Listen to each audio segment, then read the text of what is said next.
48 পুরো ফকিরপাড়ায় বিয়েলো। কি হয়েছিল? আমার হয়েছিল বলতে আমার 1 বছর আগে অপারেশন হয়েছিল। আমার বাড়ি এখান থেকে 200 থেকে 250 কিলোমিটার দূরে বাড়ি। এবার আমি এখানে যখন আমাকে লেটারটা আসলো তখন আমি বিডিও অফিস ইলেকশন সেলে গিয়ে বললাম যে স্যার আমাকে দিয়েন না, আমি এখানে আমার কোনো পরিচিত নেই এবং আমার সবে অপারেশন হয়েছে, আমি আর এই চাপা নিতে পারছি না। তা সত্ত্বেও আমি অ্যাপ্লিকেশন লিখেছিলাম, অ্যাপ্লিকেশন নেয়নি, কোনো কথাই কর্ণপাত করেনি। তখন বলা হয়েছিল যে করুন, তো পরে দেখা যাবে। তো দেখতে দেখতে আজকে আমার এই অবস্থা, বাড়িতে বৃদ্ধ বাবা মা এবং তার সাথে সাথে আমার ওয়াইফ আছে, 2 মাস পর ডেলিভারি হবে। আমি 1 মাস ধরে আমার বাড়ির সঙ্গে কোনো সম্পর্ক নেই। আর আমি এর চাপ আমি নিতে পারছি না, আমাকে হয় সুইসাইড করতে হবে, নয় আমাকে, আমি বলছি সরকারের কাছে আমাকে গুলি করে মেরে দিই। আমার আর, আমি এর চাপ আর সহ্য করতে পারছি না।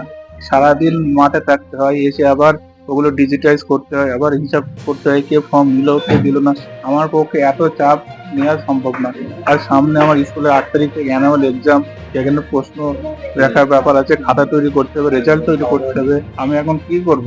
আমার আর সুইসাইড করতে হবে, আমার এছাড়া আমার কোনো উপায় নেই। আমি সরকার থেকে আবেদন করছি এ থেকে যেন আমাকে অব্যাহতি দেওয়া হয়। এখন কি চাইছেন?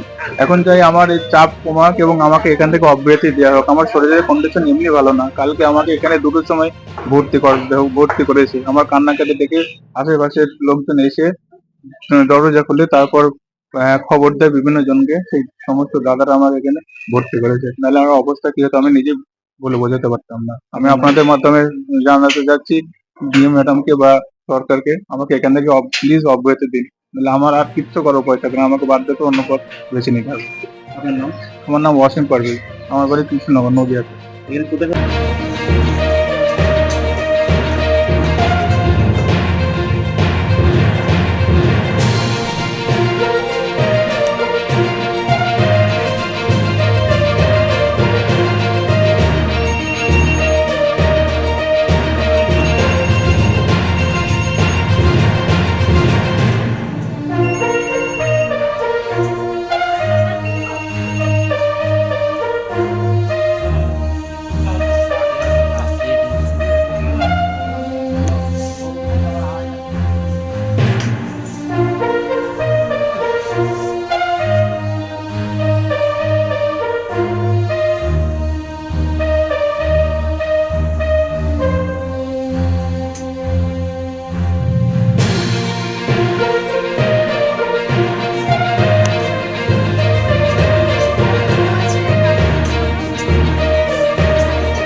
একই জায়গায় এক একটা বিএলআর অফিস হয়, আজকে হাওড়ায়, কি বলবো?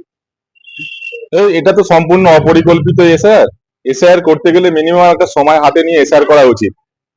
এই 2-3 মাসের মধ্যে এসআর পদ্ধতি কিভাবে শেষ হবে সেটা আমরা বলতে পারছি না, কিন্তু এই অপরিকল্পিত এসআর এর জন্য আজকে লাশের উপর দিয়ে দাঁড়িয়ে বিজেপি ক্ষমতায় আসতে চাইছে। বৈধ ভোটারদের নাম পরিকল্পিতভাবে এসআইআর করে বাদ দিয়ে আগামী দিনে তারা ক্ষমতা দখল করার একটা প্রক্রিয়া চালিয়েছে। আমরা এটুকু বিশ্বাস, আজকের দিনে দাঁড়িয়ে আপনারা জানেন গোটা রাজ্য জুড়ে প্রায় 39 জন বিএলও কেউ এসআইআর এর কাজের চাপে আত্মহত্যা করেছে, কেউ সংকটজনক অবস্থায় হসপিটালে ভর্তি আছে এবং মারাও গেছে। বিভিন্ন জায়গায় এরকম ঘটনা ঘটছে। গতকাল ডোমজুর বিধানসভায় 63 নম্বর বুথে অনির্বাণ ব্যানার্জিও ঠিক সংকটজনক অবস্থায় হসপিটালে ভর্তি আছে। আজকে আমাদের অসীম পারভেজ, যিনি বিএলও 148 নম্বর পার্টে, সেও গতকাল রাত্রে অসুস্থজনক অবস্থায় মানসিক চাপেতে তিনি অসুস্থ হয়ে পড়ে এবং বেসরকারি নার্সিংহোমে তিনি ভর্তি হয়।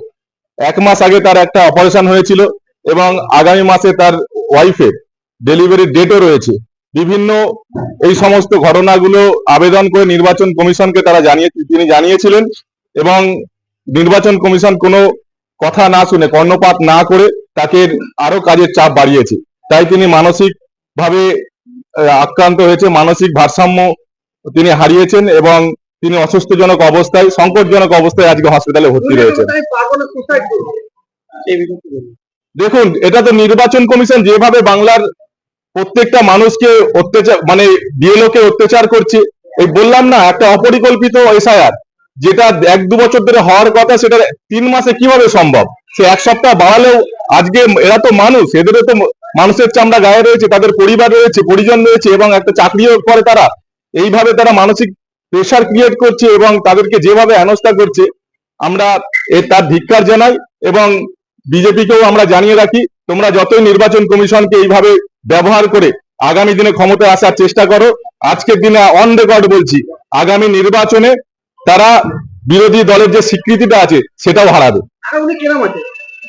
এখন যেটা দেখলাম আইসিইউতে ভর্তি আছে, জানি না কি অবস্থায় পরে হবে, তবে সংকটজনক অবস্থায় রয়েছে। নুরাজ মোল্লা, সভাপতি, ডোমজুর কেন্দ্র তৃণমূল যুব কংগ্রেস।